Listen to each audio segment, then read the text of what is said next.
तो गणतंत्र दिवस की पूर्व संध्या पर राष्ट्रपति द्रौपदी मुर्मू संबोधित कर रही है देशवासियों को। सीधे आपको वहीं लिए चलते हैं। हमारा देश बाबा साहेब भीमराव अंबेडकर का सदैव ऋणी रहेगा, जिन्होंने प्रारूप समिति की अध्यक्षता की और संविधान को अंतिम रूप देने में महत्वपूर्ण भूमिका निभाई। आज के दिन हमें संविधान का प्रारंभिक मसौदा तैयार करने वाले विधिवेत्ता श्री B.N. राव तथा अन्य विशेषज्ञों और अधिकारियों को भी स्मरण करना चाहिए, जिन्होंने संविधान निर्माण में सहायता की थी। हमें इस बात का गर्व है कि उस संविधान सभा के सदस्यों ने भारत के सभी क्षेत्रों और समुदायों का प्रतिनिधित्व किया। संविधान निर्माण में सभा की 15 महिला सदस्यों ने भी योगदान दिया। संविधान में निहित आदर्शों ने निरंतर हमारे गणतंत्र को राह दिखाई है। इस अवधि के दौरान भारत एक गरीब और निरक्षर राष्ट्र की स्थिति से आगे बढ़ते हुए विश्व मंच पर एक आत्मविश्वास से भरे राष्ट्र का स्थान ले चुका है। संविधान निर्माताओं की सामूहिक बुद्धिमत्ता से मिली मार्गदर्शन की बिना प्रगति संभव नहीं थी। बाबा साहेब आम्बेडकर और अन्य विभूतियों ने हमें एक मानचित्र तथा एक नैतिक आधार प्रदान किया। उस राह पर चलने की जिम्मेदारी हम सब की है। हम काफी हद तक उनकी उम्मीदों पर खरे उतरे भी हैं, लेकिन हम ये महसूस करते हैं कि गांधी जी के सर्वोदय की आदर्शों को प्राप्त करना अर्थात सभी का उत्थान किया जाना अभी बाकी है। फिर भी हमने सभी क्षेत्रों में उत्साहजनक प्रगति हासिल की है। प्यारे देशवासियों, सर्वोदय के हमारे मिशन में आर्थिक मंच पर हुई प्रगति सबसे अधिक उत्साहजनक रही है। पिछले साल भारत दुनिया की 5वीं सबसे बड़ी अर्थव्यवस्था बन गया। ये उल्लेख करना जरूरी है कि ये उपलब्धि आर्थिक अनिश्चितता से भरी वैश्विक पृष्ठभूमि में प्राप्त की गई है। वैश्विक महामारी चौथे वर्ष में प्रवेश कर चुकी है और दुनिया के अधिकांश हिस्सों में आर्थिक विकास पर इसका प्रभाव पड़ रहा है। शुरुआती दौर में कोविड-19 से भारत की अर्थव्यवस्था को भी काफी क्षति पहुंची।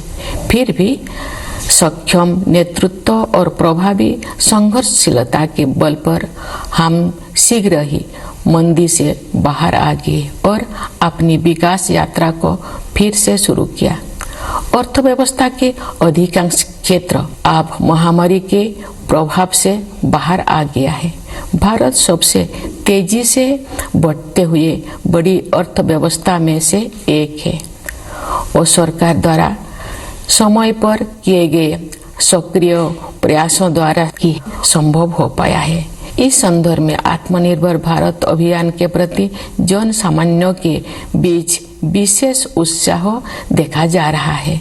इसके अलावा विभिन्न क्षेत्रों के लिए विशेष प्रोत्साहन योजनाएं भी लागू की गई है।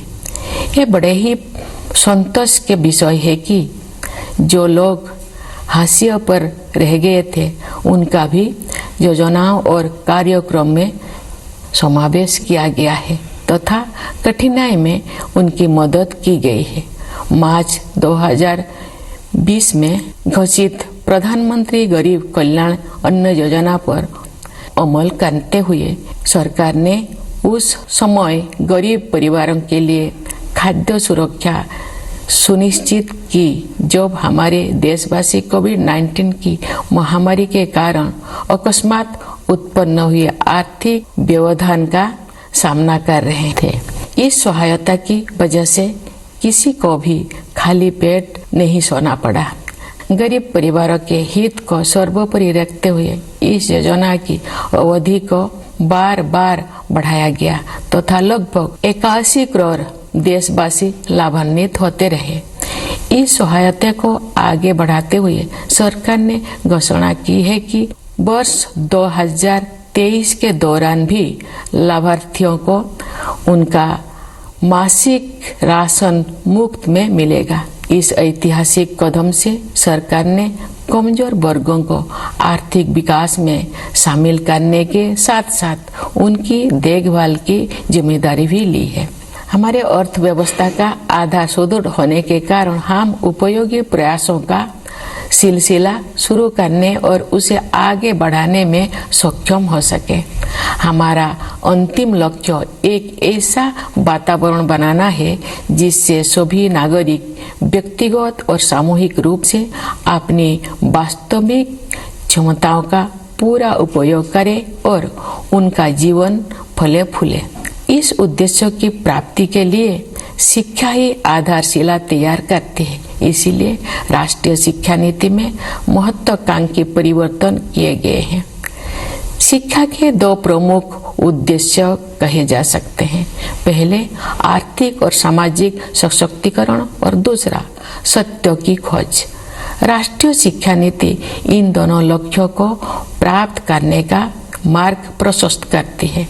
यह नीति शिक्षार्थियों को 21वीं सदी की चुनौतियों के लिए तैयार करते हुए हमारी सभ्यता पर आधारित ज्ञान को समकालीन जीवन के लिए प्रासंगिक बनाती है। इस नीति में शिक्षा प्रक्रिया को विस्तार और गहराई प्रदान करने के लिए प्रौद्योगिकी की महत्वपूर्ण भूमिका को रेखांकित किया गया है। हमें कोविड-19 के शुरुआती दौर में ये देखने को मिला कि प्रौद्योगिकी में जीवन को बदलने की संभावनाएं होती है। डिजिटल इंडिया मिशन के तहत गांव और शहर की दूरी को समाप्त करके सूचना और संचार प्रौद्योगिकी को समावेशी बनाने का प्रयास किया जा रहा है।